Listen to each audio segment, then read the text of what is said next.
Hey guys, welcome back to another podcast with Rick and Jerry. I'm Rick. I'm Jerry. So welcome again. This is podcast number two of all time. Of any time. Anyways, so yeah, welcome guys. Let's do our intro. Ready? So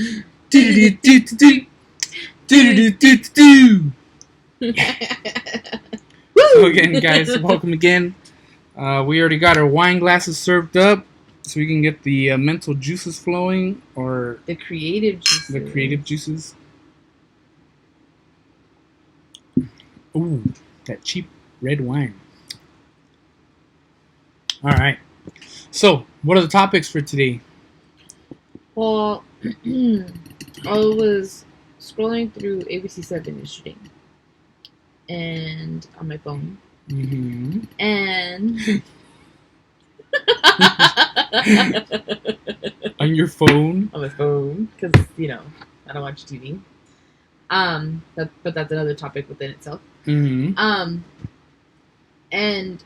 this article really struck home because being parents, but it was about that guy that left his two twin 1-year-olds in the car, and they suffocated. Now, I mean, do you think he did it on purpose? It's hard to say. I mean, it's kind of like you want to give him the benefit as a doubt as a parent. But then the other side of that coin is kind of like... Now, if they go and find out that he's been researching all this crap, just like the other previous idiots that get arrested when they research, like that one guy, he left his kid in the car, but he was hoeing around online with a mistress or somebody online, and then you don't remember that? No. So yeah, he was hoeing around, and he was chatting up with this girl. So he was looking up online of ways of how long does it take for a child to die in a car. That is bad. Idiot. So that happened. He left his kid in the car. The kid died, and then they did the investigation. That's when they found out all this crap. And now I don't know. I don't know if the trial is over. I'm pretty sure it is. No. It's been a while. Wait, for that other guy? The other guy. Yeah. Oh yeah. I'm pretty sure it's over. So I was gonna say for this guy, no. For this guy, he posted bond, so they released him on bond and bail. I forget how much exactly. Let me go find that out through the magic of the internet. Imagine when Neuralink comes, you're gonna attach the phone to your head. All you have to do is think about it. It's there. Like, oh yeah, so yeah, he killed 20 people. So, where is it at? I hope I can find it, because there's all these new stories already that are already out there. But I think he posted 20,000 or something like that. I'm not too sure, if I'm not... Oh man, another kid died? Oh no, that's the one. No, this is another one. No. Oh my gosh. Ever since I was little, Alright, so... I've opened the fridge. It's in Oakland Park, Florida. This is another one, guys. We're going to talk about the first guy who left his twins in the car, but now we got another one. It says, toddler dies after being left in a hot van outside of a Florida daycare. Of a daycare? A daycare. Where the child should be in? Yeah, authorities are investigating after a toddler was found dead in a van parked outside a daycare center in Florida. The Broward County Sheriff's Office said deputies responded to the scene outside Ceresa's daycare in Oakland Park, where temperatures reached 91 on Monday. Aerial video shows a white van with yellow tarp draped over it. The child has not been identified, of course. A reporter, the center, WPLG, reported, sorry, my English is broken. The center passed its most recent inspection in April, but was found to be non-compliant in regard to aspects of personal training during another inspection at the end of last year. Last week, 1-year-old twins died in New York after they were left inside in a hot car by their father. He told police he forgot they were in the backseat. So in this situation, it looks like The daycare did it. They left the kid in the van. So See, that's why my kid never went to daycare. yeah, we've never signed up our son into daycare. So we're gonna play the video real quick. Let me turn the audio off so that way we don't get copyrighted here. I need a drink to that one. I know. Dang.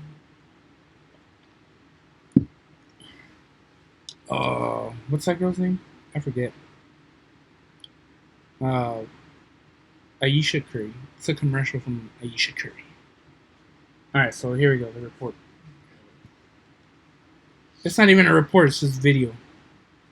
So there's the video, guys. See the van back here, they have the yellow tarp over it. It's kind of messed up. So they don't really have any audio, it's just video of like the van. I thought they were going to go in depth, but they don't. So most likely it's an employee that left him in there. That sucks. Imagine being If the your parent. family is anything like this, you need quality floors from... Imagine being the parent. That sucks. It does suck. You drop off your kid, you think everything's gonna be fine, you go to work, you come back, and they're gone. You see, like, that's my worst fear. I mean, like, even as big as our son is, Mm-hmm. like, with him now, going on to that adventure or the journey of going to school by himself, us not being there. Well, before we talk about school, let's finish up this report. So here we go. He was released. Rodriguez told police he forgot that his 1-year-old twins were in the backseat of his car, and he went to work for the day and then found them 8 hours later. Tonight, mourners laid flowers, candles, and stuffed animals close to where the car was parked in Kingsbridge. Eyewitness News reporter Luke. So you forget the kid for 8 hours. Wait, and that's not. He has a 3-year-old. I know, he dropped the 3-year-old at the daycare. So where was the 3-year-old sitting in the front with him? I don't know. That makes no sense. Unless that's why that's the other side of the coin where it's kind of like. Unless he just, I don't know. Unless the wife is usually the one that takes the twins to the other daycare, and he just happened to take them this day, but he forgot. I don't know. See, but it's hard to say that maybe might what happened because you have a third child back there that you have to take out to let into daycare. Yeah. So you see your other 2 children. How could you forget you saw them, whether it be 10 minutes ago, 20 minutes ago, however long your ride is from the daycare to work. And normally, not always, I mean... Well, he parked it... Is it the, Well, what he did was, after he dropped the other kid off to daycare, he went to work, he parked the van in the, employee parking lot. And that's where the kids were all day. And he got out of work, he jumps in the van. And as he's driving, he realizes the kids are in the back. And then he pulls over and he starts yelling at people in the street that his kids are... But that's the weird part is that when you get into the car, then you realize? Well, unless he... What about... I mean, the only thing I could think of is he's ready to go home that he just jumps in the car, he doesn't check the back. Do you check the back? Unless you drop off your backpack or something in the back seat. Honestly, I don't know if you did. Honestly, I do check the back seat. Because I'm weird like that. I just, I happen to just glance over and, It's just, I don't know. It's hard. That's what I'm saying. It's hard to... I mean, I'm not gonna pass judgment on this guy. Like,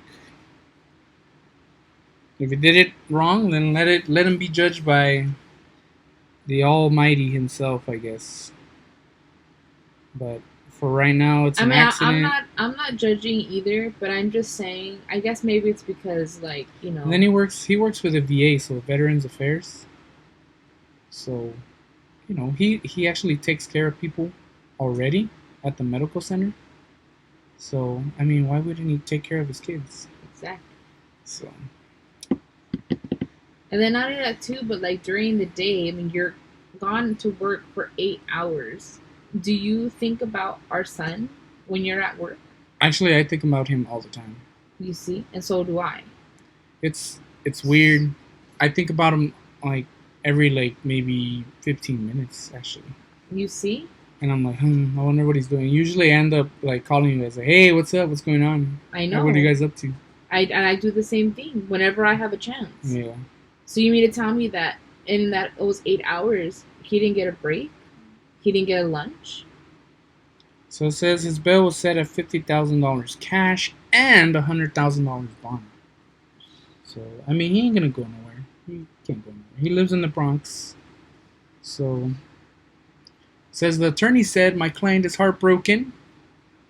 He certainly understands the gravity of what occurred. His family understands the gravity of what occurred. They're strong, they're resilient, and they'll get through this very, very difficult, trying time. So, again, he is a clinical social worker, and he's also an Army veteran who served in Iraq. So, I don't know. I don't know either. I can't. Well, let's just wait to see what happens. What the reports come out when they do the search history. That's true. gonna be the truth that they're. Yeah, but in all fairness, I hope this was an accident. Me too, because this is it's terrible. Yeah. Alrighty. So now that we've got through this like little sad part, so what are you gonna do when Armin goes to school? So our son just turned 5 recently, and now we're in the the mindset of like he's gonna start school, and it's just crazy to think that just it feels like just yesterday I had him like here in my arms, just like like a little thing, and now he's just like this big old monster that's about to go to school. I don't. I just hope he acts right, like how he is with us. Like whenever, like he doesn't get like a toy or anything, he gets really upset. Like he's like, whoa! And he starts like, whoa! Like, no! But I think that's every child with their parent. They get that. We gotta drink to that. Yeah, we gotta drink to that. I hope it clears up. But I've had people say that when he's not around me, he's like this totally social butterfly. This like. You know what? My mom has told me the opposite. Right? No, the opposite. The opposite. Yeah. So I guess when when I first started bringing him around, he would be like, "Hi, Grandma, I love you," and he was very respectful. And then now, because he's like spending like maybe 2 hours there, 3 hours there. So, he's like, hey, Grandma, can I have some gummies? And my mom will be like, no gummies, there's no gummies. So he'll get like, so now he's showing his other colors. So that's what I'm afraid of, is that when he goes to school, he's going to show his real like little colors. His little colors. Yeah, his little colors. Hopefully his colors are not too vibrant. Oh man. Like, I hope that when the teacher says, Armin, come here, sit. It's time to learn. He's not gonna be like, no. No, I think that when he goes to school and he sees those other kids, he'll follow. Because that's true. You know what? When we were at the Apple store, I went to the Apple store. There was a kid right there, and I was like, "Oh, why don't you go play with the kid?" So he goes and plays with the kid, like on the iPads and stuff. Yeah. And he was playing nice with them. And every time the kid was like, "Oh, we should do this," I'm gonna be like, "Okay, cool," and he'll change the game. Yeah. So I think he would follow the other kids. So if the teacher said, all right, everybody, come over here, come and sit down. And he sees the other kids go, he'll go too. He'll probably like, okay, my buddy's going over there. Monkey see, monkey do. Yeah, that's true. And people do that all the time, even as adults. Yeah. Like when at work, when we make like a new line, like the other line will be completely empty. There's nobody there. We have like all the employees right there. And then everybody's in the other side, freaking waiting, like for I don't know what. And then the next thing you know, I'm like, guys, there's another lane open. And then finally, like one person goes. The leader or the person that goes, and then next thing you know, they're like, oh, okay. So then they start following. It's crazy. It's crazy. But Maybe it's human nature when you start going to school and they start teaching you letters, and your friend knows more letters than you, so you want to be, above him, so you start learning more. Yeah. So it's crazy. He'll get there. I mean, I know he will, but it's scary. It is. I'm pretty sure he's not going to cry when we leave him. I don't think so. Because as it is, like, we'll be at the store. I'm like, all right, man, come here. Let's go. It's time to go. We're leaving. And he'll just sit there like, okay, bye. Like, see you later. See you later, Mom. Yeah. Goodbye. Yeah. Because, I mean, he's not how do you say it? Like a mama's boy. He's not like...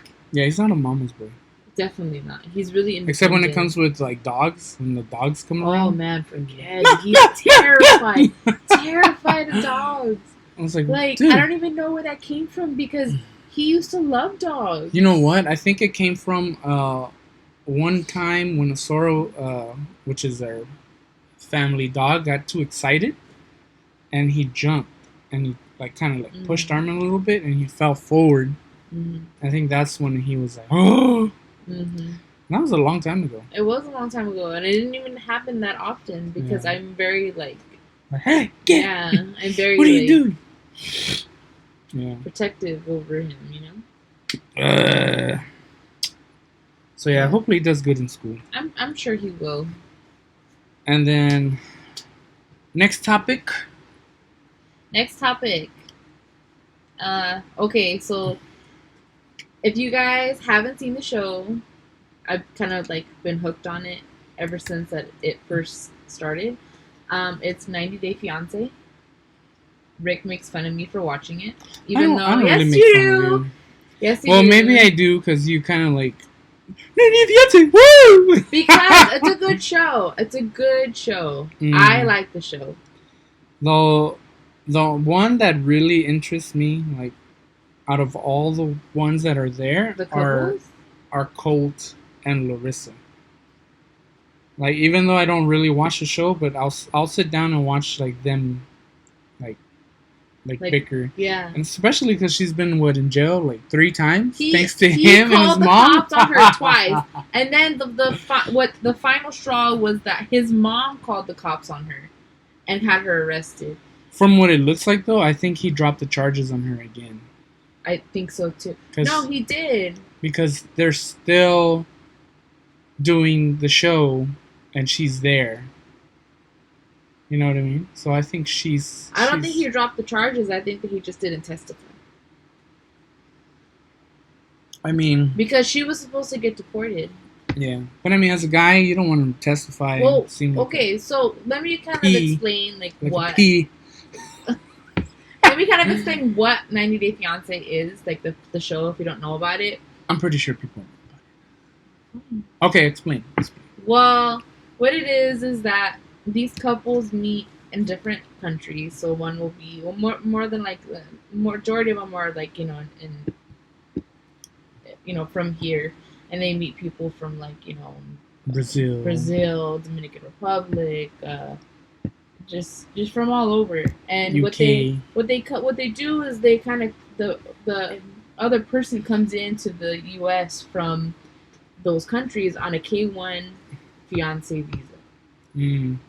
So they come in. And they have to get married. They have to get married within 90 days. If not, then they get deported and they get sent back. So they have 90 days to basically make their relationship work. That would go on in a pretty long span of time, and they only have 90 days to tie the knot, to find out about each other, see what they don't like about each other, if it's gonna work, and then tie the knot. Yeah. So majority of them, what they do is they like talk to each other via like Skype or like. Do the majority of them want green cards? That's what it kind of seems like. That's what's going on with the couple Chantel and Pedro.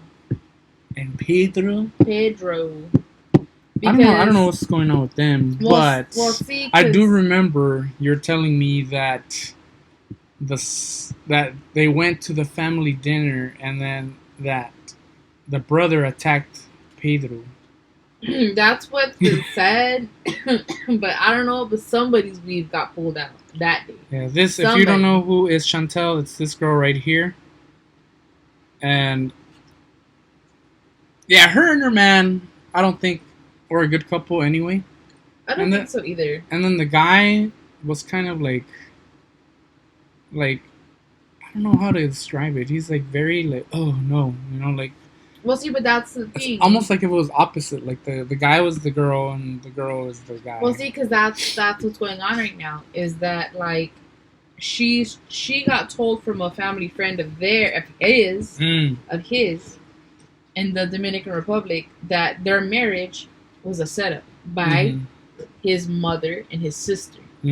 So they found Chantel, supposedly, and they kind of said, here, Pedro, marry her.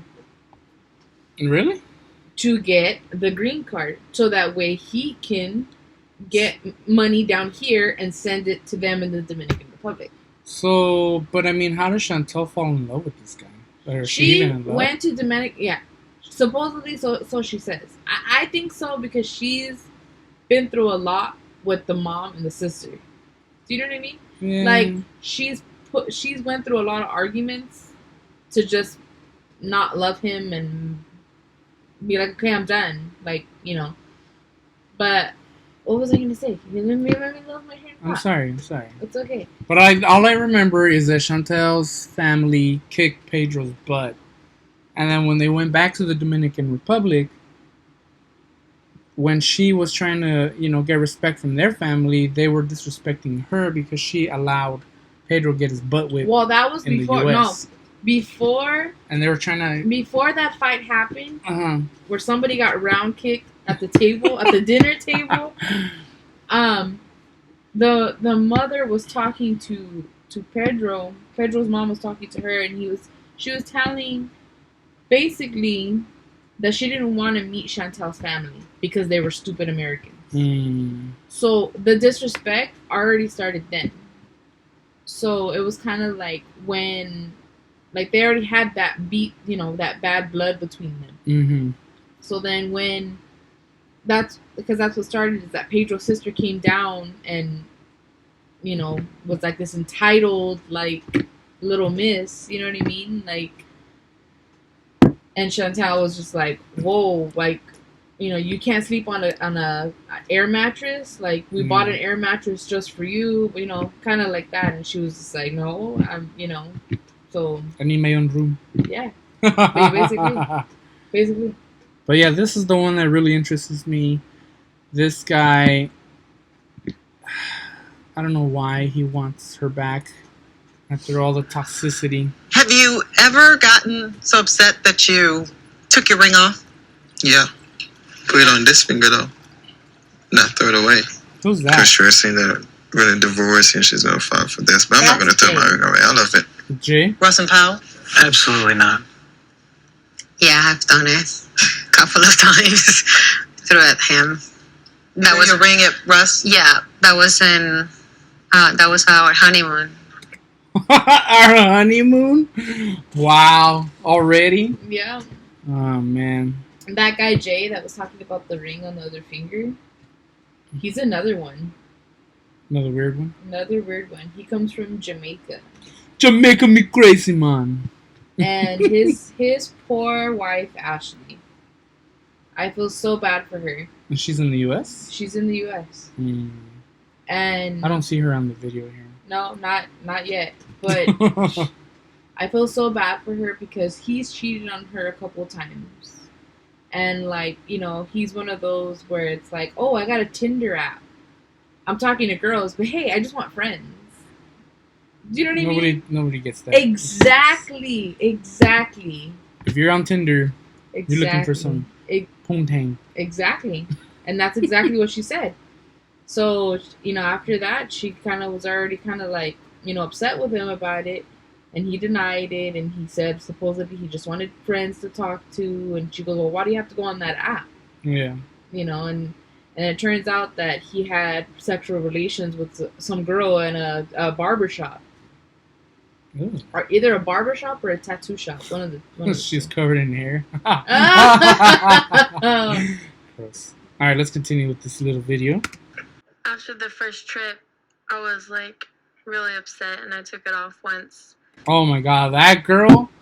Oh my Nicole! goodness! Oh my gosh! So she needs to like drop that guy already. Azan is not gonna marry her. Of course not. No. She's just in her dreams. No. She's like, one day. I don't even know why she wants to marry that guy. I know. Just wants her money. I know. Mm-hmm. Colt, the fact that she threw away the ring, what was more hurtful to you? That it was It's a symbol of our marriage. She flushed Every it time down I the tried to toilet. talk to her, she ignored me. But The mom shaking her head. I wish I would have been more patient with Larissa. I don't think it's possible, but Larissa and I could sit down and not argue and be understanding and patient. I guess I would want to get back with Larissa. Okay. Wrong! Wait. First of all. Okay. Dude calls the cops the first time. Gets her arrested, right? Mm-hmm. Feels bad. Pays for her lawyer. Bails her out the first time. Okay? An altercation, a fight happens again. Who calls the cops? Who's the first one to call the cops? But yet, the first time it happened, I don't want to call the cops. I'm so sorry. And at this point, Larissa's already like, well, I don't trust you. You called the cops on me before. Like, that's not cool. But in any event, she shouldn't be hitting him. Even though he called the cops on her, she shouldn't be hitting him. Who's to say, though, that's what really happened? That's what he says. If the cops booked her because of hitting, they know that for sure. No, but that she hit him. But the second time, they would not show up just because he said Rick, they would take her in. But the second time, he got physical with her too, and they didn't arrest him. Maybe because she already had one. I know, but still, he put his hands on a woman. That should be it. That should be easily. If she says he hit me too, and then the third time, the mom called the cops. All right, let's see. Never say never. Never say never. But she has a boyfriend. She does. Yeah. So what? How is she gonna stay in the U.S. if she has a boyfriend, but she's looking at deportation? You know what though? Charges? She is on. Oh, well, she's in Colorado or something. Like she's that. in New York, Nevada. Oh, that's right, Vegas, right? Mm-hmm. With her friend or whatever. Yeah. She's over there. I think she came over here just for a green card. Yeah, definitely. Yeah, for sure. That relationship was like super toxic from the beginning, from the way get go. Well, I mean, the thing is that he lives with his mama. Yeah, and then like I get your mom is alone, but I don't know.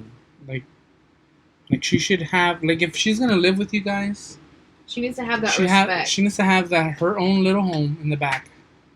That she has her own time. She spends her own time by herself, or maybe with a friend. Or even not if that, just to stay out of the drama. Don't get involved. Tell Cole I don't want. But any if they part live in of the same house, it's kind of hard. She has her room. I know, but let's go in the room. You're gonna go in the kitchen and hear. If let's just say I was at your parents' house, right? We're just visiting. We don't live there. Let's just say I'm at your parents' house, and we have an altercation, right? And you start screaming. I start screaming at you or whatever. Your mom's not gonna take it. She's not gonna be like, "Oh, I should shut up because it's not my relationship." She's gonna jump in and defend you, right? But that's what I'm saying. If the mom had her Yeah, own little but then house I'm where she sure can that- spend her own little time, Okay, so wait. then they would be probably fine. Wait, I'm sure that if that were to happen at your parents' house, Oh yeah, and your my mom wanted would probably wait, beat you up. and your mom. I'd be like, But if your mom wanted to step in, you probably would politely tell her mom. I would be like, no, mom. This is between like, don't worry about it. her and I, and Yeah. kind of. But he calm doesn't her do down. that. He doesn't. That's the thing that is like frustrating, is that he's real quick to run to his mom. Yeah. Like, If Mom, anything, Mom. if anything, he goes and grabs her, like mom, clings to her mom. Mom, Like, Larissa. yeah, basically, like get her. Yeah, Oh man. it's terrible. This show, I'm telling you. The one I liked before was the Anfisa and the George. Oh, I know. George, the drug dealer. I know. The low-key drug dealer. Yeah. The one that really upset me was that Russian guy with the girl. What Russian guy? The Russian guy? Andre? Yeah, with that girl. And then, like, living Elizabeth? Yeah. living in the parents' house almost for free, right? Well, the dad's Own the house. Yeah, he's a realtor. Yeah. Not a realtor. Or something like that. A realtor, he fixes up houses or something. Like a flipper, house flipper. Mm-hmm. So he basically had this house, he flipped it, and he let them live in it rent free. So the Russian guy is that guy right there. That one with the blue shirt. That guy is a special case. Like when he tried to apply for that truck position. Oh my god. Like, I can start I can only work a little bit. Yeah. I can only do a little bit. Like, guy, you gotta work the whole time. He had no resume, no application, nothing. He just thinks that he's still in Russia or wherever he's from. Doesn't work that way over here. Yeah. And he's very controlling over her. Oh yeah, definitely. To like a point as if like she has no say, like no say, like Mm-hmm. I mean, that's his culture though. So Yeah. I mean, that's where he's from. But in any case, she shouldn't have to deal with that. Here they are, right here, Nicole and Azan, baby, Azan. What did I say? I forgot what you said. Azon. Is it Azon? No, you didn't say Azon. Is it? Okay, commercial. Let me shut this up. Grammarly. One of my old coworkers does Grammarly commercials. No way. Tim. He's on that. If you use Grammarly for school. Last of Nicole So this is and after Hazard. Buzz TV. Plus, Andre is doing daddy duty, but is he working? His answer on 90 Day Fiancé News Now. And he's still not working, probably. Hey guys, I'm Christy, excited to kick off today's report with probably the most infamous 90 Day history. On the latest episode of Happily Ever After, it looked like a wrap on Nicole and Azin's story. Oh no, that's Nicole and Azan. That's the guy from Morocco. Morocco. Yeah, And it looked like Morocco. the last we would see of them. Then a mysterious screenshot started popping up on social media. It was a text message from an unknown source claiming Nicole spilled the real story to a reporter. The sender says when Azin found out that Nicole would have no extra funds to bring him when she visited, he told her to cancel the trip and broke off their relationship. Remember that? Oh my gosh, I remember that. Yeah, remember that? Oh man. I don't know how many times she was supposed to go to Morocco. And You should have married me. It wouldn't fall through. Or she'd go up and she'd come back down disappointed. And the worst part is that she has a daughter. It's terrible. That she already calls that guy daddy. That's like the bond that she's establishing with this poor that's little right. girl. She's like, this is your dad. Say hi to dad. It's like, what guy is gonna want to be like All right. thrown this? So we're at 34 minutes. What else should we talk about? But yeah, that show's crazy. Can we just tie the bow? Tie the bow. Go ahead, babe. Tie the bow. So that show's really, really intense, really crazy, in a good way. It has you wanting to come back for more and keep watching and everything like that. So I would definitely go check that out. It's called 90 Day Fiancé. What now? What now? What now? What now? Ooh, look at this. An hour ago.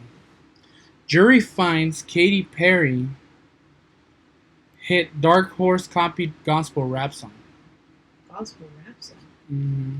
Are they saying that Katy Perry's version is a gospel rap song? No, that Katy Perry copied some of the, I guess, the beats from it. Oh.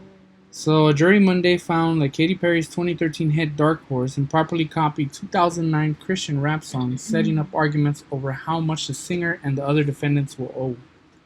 Monday's decision, returned with a 9-member federal jury in Los Angeles courtroom, came 5 years after Marcus Gray and 2 co-authors first sued alleging Dark Horse stole from Joyful Noise, a song Gray released under the stage name Flame. So the case now goes to the penalty phase, where the jury will decide how much plaintiffs are owed for copyright infringement. That's crazy. That's kind of what happened to Pharrell and what's that guy's name? Oh, Marvin Gaye? No. Yeah, with the Marvin Gaye case with Pharrell. Was it Marvin Gaye? Yeah, it was a Marvin Gaye song. And they actually said that he copied it. I don't think he did, but it does kind of sound like it. It sounds like it. Well, I want to play the songs, but then you weird. Then we'll for sure get copyrighted, so yeah, Joyful Noise. If you guys haven't heard Joyful Noise, try to look it up, hear it, and then compare it to Dark Horse. Dark Horse. Listen to Dark Horse and let us know in the comments below if it sounds similar. We're gonna see. We'll talk about it on the next one. We'll finish it up, and we'll see what you guys say. That's crazy, though. That's crazy. In other news, the guy that shot up the Garlic Festival. It's terrible. The guy was 29, I think. 29. 29? He's young. Yeah. But yeah, he shot up the 3 people that got killed. They're all kids. Well, 2 of them are kids. 13-year-old and 6-year-old boy and a man in his 20s. Pretty messed up. At a garlic festival? Garlic Festival. Gilroy Garlic Festival. Yep. It's tragic. Tragic. Ah, man. So if you guys want, there is a GoFundMe page for Kaylee Salazar. If you guys want to go donate it or donate to her GoFundMe. Trevor Irby. They don't have a GoFundMe page for him. But yeah, guys, go check it out if you guys want to donate to her and the family. It's right there. That's messed up. Messed up. All right. What should we do? Should we wrap this up or should we continue? What else do we want to talk about? I think that's going to be it. I think I'm out of ideas. And I think this wine is a little bit hitting me too hard. Me too. I'm on the second glass now.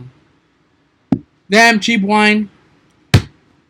Anyways, we want to thank you guys for watching this second podcast of Living Life with Rick and Jerry. If we went off track a little bit, I blame the wine. Because we didn't have anything to drink last time. We went off track a little bit on the 90 Day Fiancé, I think. But because I'm so into it. I'm so into it. I know. It's my telenovela. But again, guys, thank you guys for watching. Anything else to add, Jerry? No? You guys have a great week.